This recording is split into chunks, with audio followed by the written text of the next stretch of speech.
Bismillahirrahmanirrahim. Bienvenue dans cette nouvelle vidéo qui sera consacrée à l'intelligence artificielle au service de l'éducation.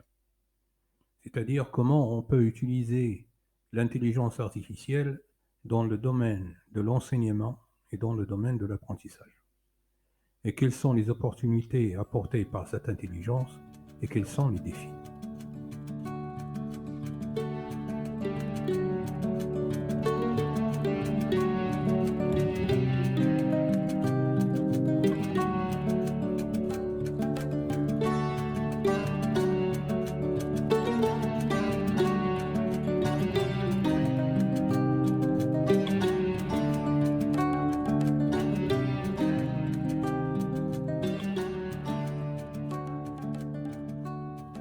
Pour commencer, vous avez déjà entendu parler des robots professeurs et des cours personnalisés. L'intelligence artificielle s'invite de plus en plus dans nos écoles, mais derrière cette promesse d'une éducation révolutionnée se cachent de nombreux défis. Alors ce que nous allons essayer de voir, c'est d'explorer ensemble les enjeux soulevés par l'intégration de l'intelligence artificielle dans le système éducatif. On va commencer d'abord, qu'est-ce que l'intelligence artificielle? L'intelligence artificielle désigne la capacité d'une machine à imiter les fonctions cognitives de l'homme, comme l'apprentissage, le raisonnement, la résolution de problèmes et la prise de décision.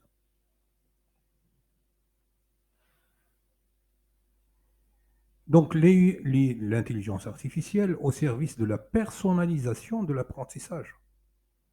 L'intelligence artificielle permet d'adapter les contenus et les méthodes d'enseignement aux besoins spécifiques de chaque élève.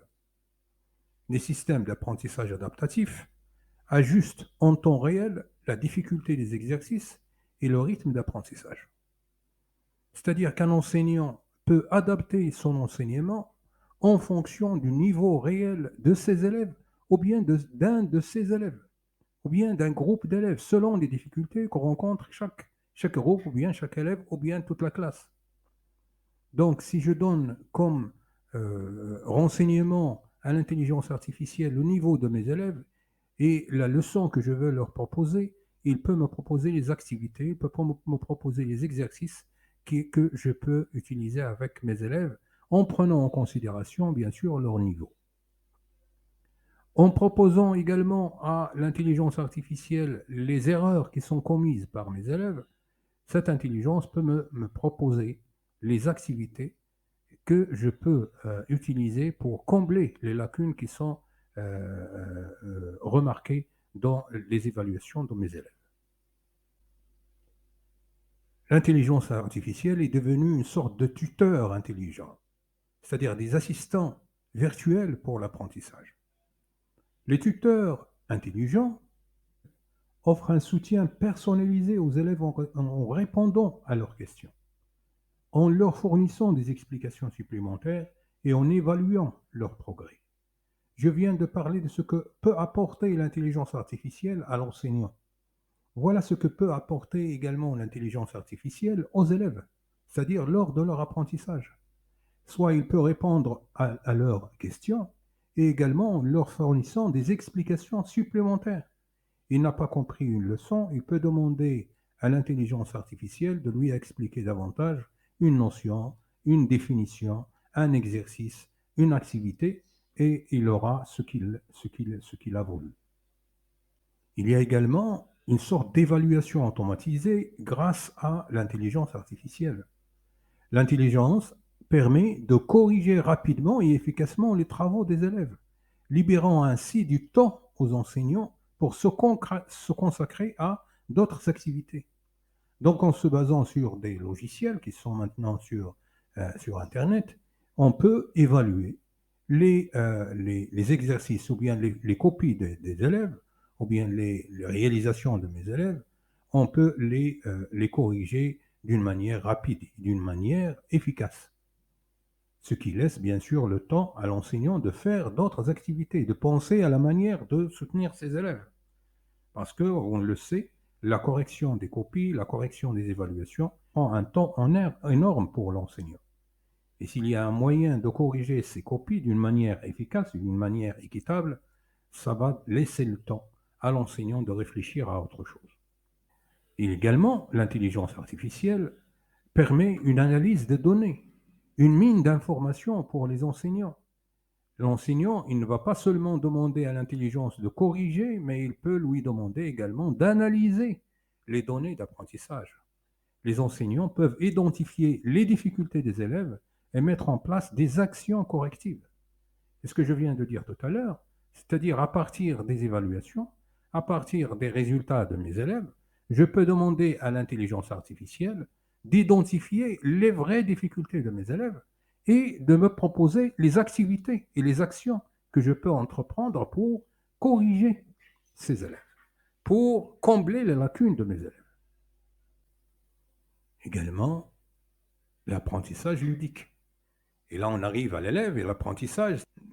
L'intelligence artificielle peut lui permettre de créer des expériences d'apprentissage immersives et ludiques, favorisant ainsi la motivation et l'engagement des élèves. Et on le sait que les élèves sont beaucoup plus attirés par les outils informatiques que par le tableau blanc et la craie. Donc, s'ils sont devant une intelligence qui répond à leurs attentes, qui va avec ce qu'ils veulent et qui crée une sorte de motivation, une sorte d'engagement chez les élèves, bien sûr, ils vont s'engager davantage. Maintenant, à partir de ce que nous venons de dire, quels sont les avantages de l'éducation? On va les résumer. Quels sont les avantages de l'intelligence artificielle dans le domaine de l'enseignement et de l'apprentissage? On va les résumer en 4 points. Le premier point, c'est la personnalisation. C'est-à-dire que l'intelligence artificielle a la capacité d'adapter les activités, d'adapter les exercices aux besoins de chaque élève, aux besoins de chaque groupe d'élèves, aux besoins de toute la classe. C'est-à-dire, à partir d'une évaluation, on peut programmer l'intelligence artificielle pour proposer les activités qui vont avec le niveau des élèves.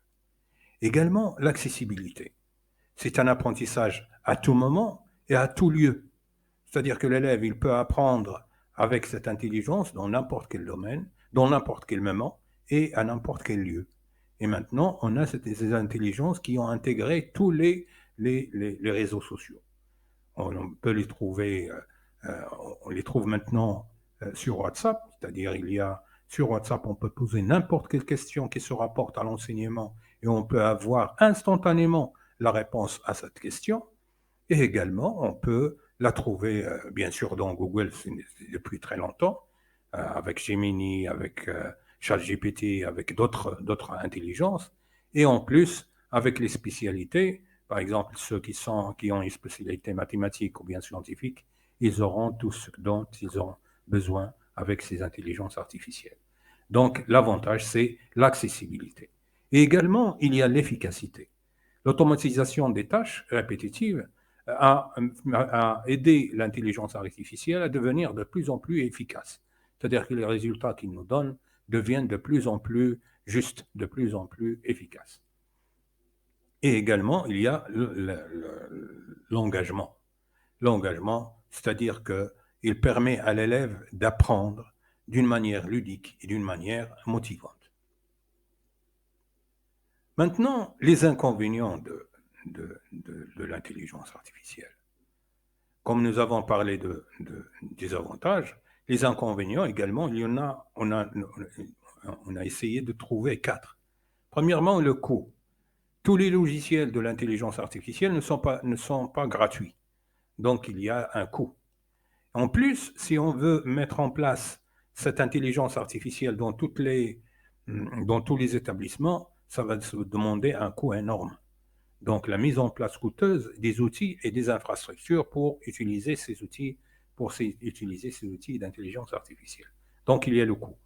Mais on peut l'utiliser individuellement. L'enseignant peut l'utiliser dans son PC, dans son portable, et l'élève également, chez lui, il peut l'utiliser avec son PC à domicile.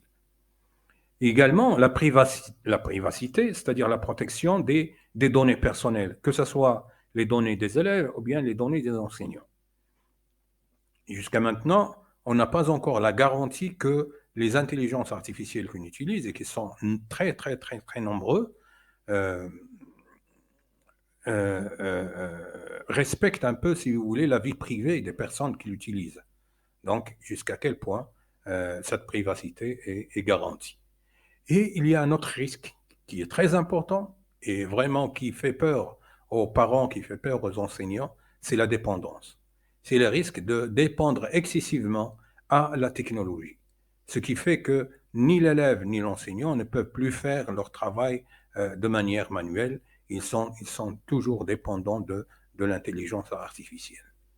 Et ceci, il doit entraîner les élèves à travailler de temps en temps de manière manuelle. L'intelligence artificielle doit être une aide, doit être un soutien, et non pas un outil qui fait le travail à notre place. Et également, il y a le manque d'interaction humaine. C'est-à-dire, si je travaille seulement avec l'intelligence artificielle, il y a ce manque qui est très important, c'est le côté humain. C'est l'apport de l'humain. L'importance du contact humain pour l'apprentissage social et émotionnel. C'est vrai que le côté cognitif font le travail, mais il y a le côté social et le côté émotionnel qui fera défaut si on se limite seulement au travail avec l'intelligence artificielle. Ce qui fait que la présence humaine est indispensable. Maintenant, l'intelligence artificielle et l'emploi des enseignants. L'intelligence artificielle, ou bien et l'emploi des enseignants, vraiment, ils forment une sorte de complémentarité. C'est-à-dire l'intelligence artificielle ne remplacera pas, il ne remplacera jamais les enseignants, mais il pourra les assister dans leurs tâches, les aider, comme nous l'avons dit tout à l'heure, c'est-à-dire au lieu que l'enseignant va perdre 4 heures, 5 heures à la correction des copies de ses élèves, il peut proposer ces copies à l'intelligence artificielle et il pourra avoir les résultats et le temps qui reste, il va réfléchir en s'aidant également avec l'intelligence artificielle sur les activités qu'il va mettre en place pour combler les lacunes de ses élèves. Et ainsi, l'enseignement va devenir de plus en plus efficace, de plus en plus pertinent et de plus en plus de plus en plus profitant pour l'élève, de plus en plus bénéfique pour l'élève. Donc, l'intelligence artificielle, il ne remplacera pas les enseignants, mais pourra les aider dans leurs tâches, leur permettant donc de se concentrer sur des activités à plus forte valeur à ajouter pour sa classe. Importance de la formation des enseignants. C'est sûr que les enseignants ont besoin d'une formation pour faire face à l'évolution vertigineuse, si vous voulez, de l'intelligence artificielle. Donc, il est essentiel de former les enseignants à l'utilisation des outils de l'IA afin qu'ils puissent les intégrer de manière efficace dans leur pratique pédagogique. On arrive maintenant à l'éthique de l'intelligence artificielle dans le domaine de l'éducation. Il est important de développer une éthique de l'IA dans l'éducation afin de garantir un usage responsable et équitable de cette technologie. Et nous l'avons déjà dit que l'utilisation de cette intelligence doit être limitée par des règles éthiques pour garantir, si vous voulez, un usage responsable et équitable de cette technologie. Comment? C'est-à-dire en essayant de l'utiliser au moment opportun et ne pas l'utiliser dans les moments où on cherche à savoir quel est le niveau réel de mes élèves. Si l'élève utilise l'intelligence artificielle dans la réponse de chaque question que je lui propose, ça veut dire que je ne sais plus quel est son vrai niveau. Il va me donner le niveau de l'intelligence artificielle et non pas son niveau. Donc là, il y a une limite. L'intelligence artificielle, on peut l'utiliser dans l'aide, dans le soutien, mais pas dans la réponse à la place de mes élèves. l'avenir de l'intelligence artificielle dans le domaine de l'éducation. Et là, lorsque je parle de l'éducation, je parle de l'enseignement et je parle de l'apprentissage, c'est-à-dire du rôle de l'enseignant et du rôle de l'élève. Donc l'IA a un potentiel immense pour transformer l'éducation. Mais il est important de développer cette technologie de manière responsable en tenant compte, bien sûr, des enjeux éthiques. Pour conclure, l'intelligence artificielle offre des opportunités sans précédent pour transformer l'éducation. Cependant, son déploiement soulève un défi majeur qu'il convient de ne pas négliger. En adoptant une approche responsable et éthique, nous pouvons tirer pleinement parti des avantages de l'IA tout en préservant les valeurs fondamentales de l'éducation, et on peut s'éloigner de ces inconvénients, et ces 4 inconvénients que nous avons cités et qui peuvent entraver les apports de l'intelligence artificielle. Donc l'intelligence artificielle a des opportunités, il a des avantages, mais il a aussi des inconvénients. Donc en l'utilisant de manière opportune, on peut avoir des résultats qui sont très satisfaisants. Et c'est un outil qui va aider aussi bien l'enseignant que l'élève pour améliorer la qualité de l'enseignement et la qualité de l'apprentissage. Donc je m'arrête ici et j'espère que j'étais simple et clair. Et à la prochaine vidéo, Inch'Allah.